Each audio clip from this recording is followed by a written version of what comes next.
Não, ela é de uma deselegância imensa, ao passo que ela é muito elegante, né? Uma coisa que o Fred quando andou numa linha Boa. muito tênue ali, né? E Mas, o Queen tinha uma coisa que, para funcionar esse esquema dos compositores, eles estabeleceram uma regra que quem levasse a música meio que mandava nela, né? Tipo, para poder evitar senão ia ter muito atrito, né? Então, assim, quem era o dono da música meio que deixava os outros seguir ou não. Então, o Brian e o Roger falando nessa. Tem um documentáriozinho curto, que eu acho que era um programa da Inglaterra, que virou um DVD, né? Que é um making-off que é bem interessante, que tem o Brian e o Roger dando entrevistas na época, que era final dos anos 90 e tal. E eles falam dessa música quase com constrangimento, assim, falam, ó, isso era coisa do Fred, tá? A gente tava com raiva e tal, mas quem tava, né, cuspindo veneno era o Fred. E aí eles assim, parece que eles mesmos ficaram chocados com o jeito que essa música saiu, né? Não, nas biografias fala exatamente isso, que o Fred pegava a letra e falava, onde é que eu posso piorar? Onde é que eu posso deixar mais ríspido?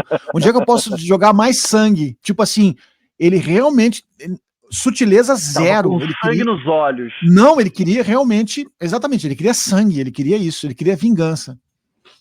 Um espancamento musical, né? E é estranho isso vindo do Queen, né? Eu adoro, acho uma grande abertura. E assim, eu não sei se vocês concordam comigo, mas ela meio que engana o ouvinte, ela não define o clima do álbum, não. Eu gosto disso. Esse álbum ele não tem clima, né, cara? Cada música que botasse aqui ia te jogar para um lado, né? Eu acho engraçado, eu fico imaginando, assim, tipo o Bowie, assim, né? Tipo, a galera que ouviu o grande hit do Bowie, né? Que ouve Heroes, vou ouvir o disco Heroes. E aí chega lá e tá aquela confusão, né? Com a música instrumental de sintetizador e tal. E fala, cara, cadê Aí tem só o single lá. E assim, alguém que ouve Bohemian Rhapsody e cai nesse disco, talvez encontre o que estava esperando, né? Que é esse caos musical ali, né? Com um monte de coisa. Mas assim, ele é um disco muito estranho para ser o grande disco de alguém, né? Justamente por causa disso, de uma banda de rock, porque tem de tudo, né? Mas assim, ele abrindo com esse hard rock, né? Talvez seja uma coisa que deixa confortável o público, né? Ninguém ia achar nada estranho nessa abertura, né? Acho que ela é funcional para segurar quem chegou. É verdade, porque ele já diz assim, ó, o que você vai encontrar a partir de agora, já que a gente não tem nenhum tipo de sutileza, é absolutamente tudo. Só que daí, na segunda música, ele já tira a mão total, né? Aí que tá o grande lance. Tem um contraste entre a primeira e a segunda música que é absolutamente sensacional, né, cara? Aí realmente tem essa genialidade, né? Daquela coisa meio de rádio, né? Já que a gente entregou o soco inglês na primeira, agora eu vou lhe dar a rosa, né? A rosa inacessível, que nunca murcha. Sensacional. Cadê o Romero? Bom, já que o Romero não está aqui, eu vou falar então de Lazy on a Sunday. Então vai lá, Romero. Opa. Tu não falou da música ainda. Não, calma, tô voltando, Romero, pode continuar, porque a coisa aqui vai demorar, rapaz. Eu vou ter que fazer uma reiniciação aqui completa. A voz do Romero veio com efeito igual a do Fred Mercury nessa música, hein? Você viu que a gente tá sintonizadíssimo com isso. Tá vendo? Aqui é live temática mesmo. Tá, o que a gente faz então, Romero? Diz aí. Espera. Não, vai pra próxima. Tá, vou pra próxima então. Então vou falar. Posso falar da próxima então? Mete lá, Gringos, mete lá. E a gente fala da segunda música. Eu já dei um spoiler aí, que na verdade a gente vai para um outro território agora, né? Mais uma canção do Fred Mercury. E aí a gente vem para uma cena de uma vida tranquila, domingo, preguiça, relance nostálgico de uma manhã tranquila. Tem um pouco de humor. Não é só uma espécie de tédio modorrento, mas também um lance meio de aquele dia de folga, entendeu?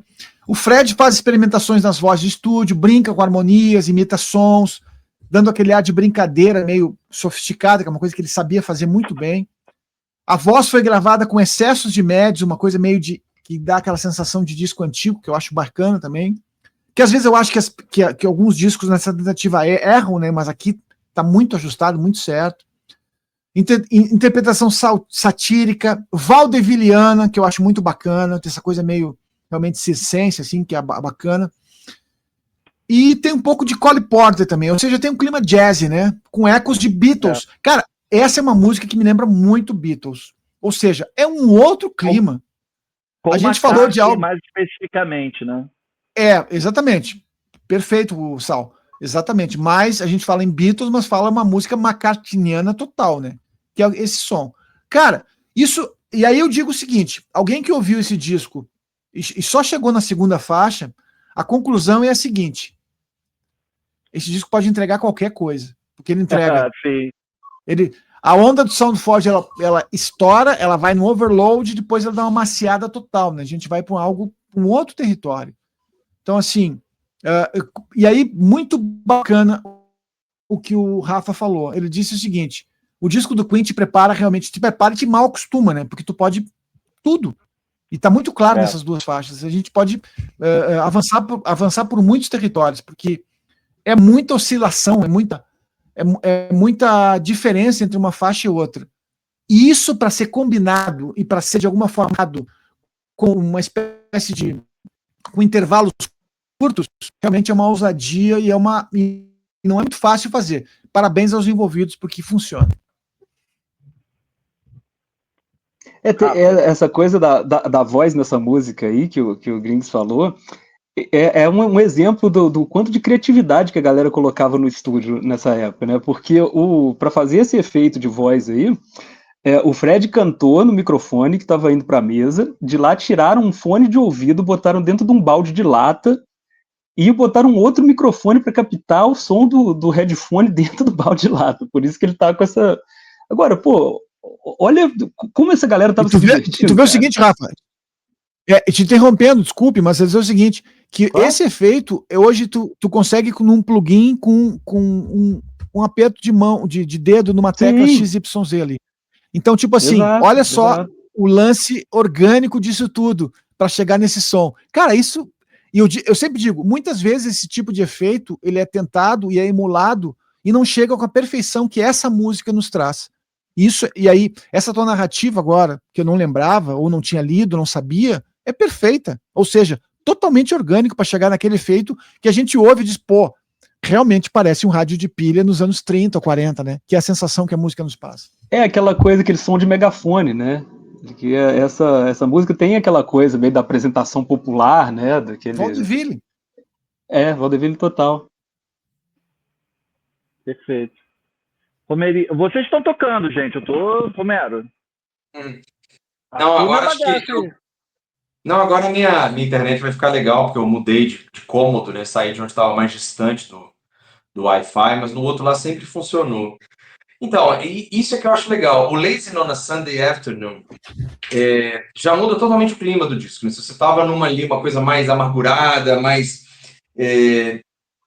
pesada até, aqui você sai totalmente, apesar de ser também uma canção com Fred Mercury, mas essa coisa do music hall dos ingleses dos anos 30, coisas que os anos 60 já tinham resgatado, né? Por isso que o Grings evoca os Beatles do Paul McCartney, né? do Ronnie Pye, do When I'm 64, do Good Day Sunshine, que por sua vez o Paul McCartney já declarou que era inspirada no Waterloo Sunset dos Kings, Itco Park dos Small Faces. Tem um elemento dessa onda que depois que foi resgatado para a música pop nunca se perdeu.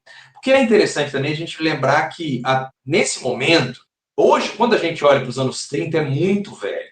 Mas quando você está nos anos 60, 70 e olha para os anos 30, é a música dos seus pais. Não tem essa distância histórica que a gente tem. Para eles era o Raul Seixas gostar de bolero. É esse tipo de questão que a gente tem aqui. Então você trazer isso é simplesmente a música que todos esses jovens tinham ouvido quando era jovem, quando era criança. Era a música da infância de todos eles. E quando você está fazendo a sua música de infância, você também está se levando para um lugar seguro, para um lugar ali de afeto, né? Ou também não. Se for, por exemplo, o Pete Townshend, vai ser um lugar de desespero. Mas, enfim, desse lugar da infância ali que você tem. E quando você faz isso aqui, que tem um tom crítico, mas tem essa espirituosidade, esse elemento muito inglês do humor, né? Uma coisa... sem soar nunca forçado, que eu acho que é incrível nesse disco, que até tem esse piano meio burlesco e tudo, mas o disco não soa pastiche, ele não soa uma coisa muita gente achou que sim, né? Teve críticos que falaram que a banda, nesse momento, tentou ser, enfim, fazer um pastiche do Page, essas coisas de críticos da época, né? Como tinham dificuldades, né, para ver as coisas, né? E essa aqui é isso. É uma noite na ópera. Também tem esse elemento, como o Sal falou, que as canções pareciam que nunca iam conseguir se resolver enquanto um álbum coeso, mas conseguem. Porque tem vários movimentos, né?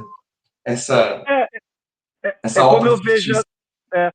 Tipo assim, para mim é mais uma peça ali desse quebra-cabeça que a gente está falando, que é o álbum, né? Eu adoro essa brincadeira, né? É um mini sketch musical ali. Eu quase posso ver o Fred fazendo careta enquanto canta, sabe? Acho ela leve, elegante, ao mesmo tempo atrevida, e levando em conta ali o que o Rafa falou de como foi feito, de como foi obtido essa sonoridade da voz. Isso, galera, é uma coisa que inteligência artificial nenhuma vai conseguir imprimir em uma composição. Nunca, nunca.